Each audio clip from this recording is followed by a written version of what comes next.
So let's get this show on the road and figure out where the heck that leak is coming from. Going in. Alright. Now as you can see, it is still actively dripping down the tank. You can actually see the fluid flowing down off of the tank and dripping into this bucket. So where the hell is it coming from? Okay, so I went ahead and removed this seat from the passenger side of the car over there and roll the windows all down to make it easier to work in this cramped little space. So these go down like normal, like you might expect. These rear ones are crazy though. Watch this. That's some weirdness. So I did find something after I pulled this seat out and popped the gas tank cover off. This is not the most roomy car to work inside of. Also, you can see all this awful aftermarket stereo wiring just running all over the place indiscriminately. Can't wait to tear all that out. So that's raw fuel.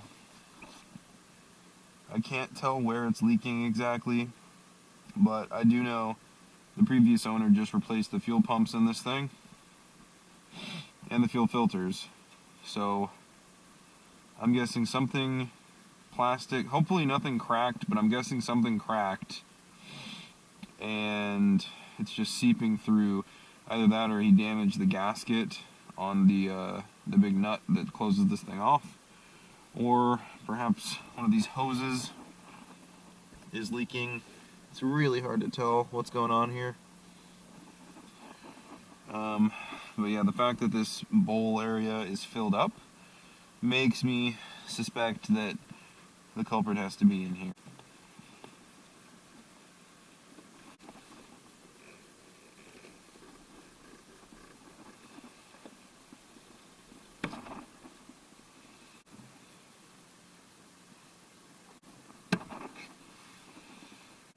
I can see an active drip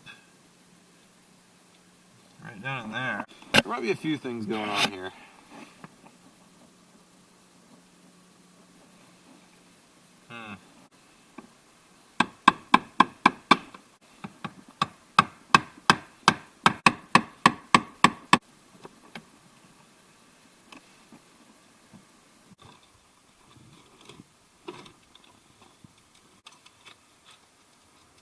Nice.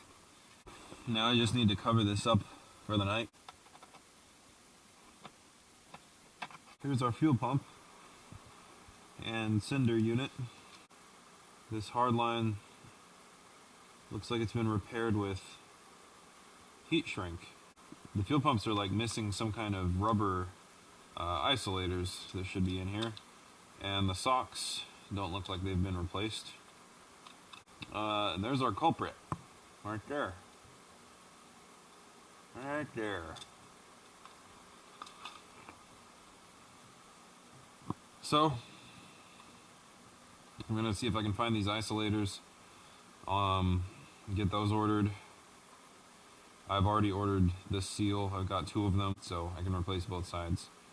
I'm going to look into this line. I'm going to take this red stuff off of here because that just looks like heat shrink for wiring. I'm going to take that off and see if there's a crack in that line, because if there is, I will need to replace it with in-tank soft line all the way up to the fitting.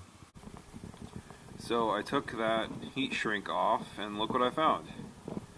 The line is melted, so that wasn't getting full fuel pressure to at least one side of the engine, so that could have been a big part of why the engine was running so poorly.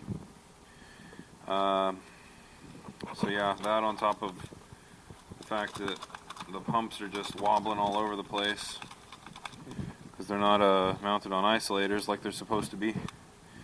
I'm going to have to redo all of this. This was one of the few things that the previous owner said that he had taken care of. Great.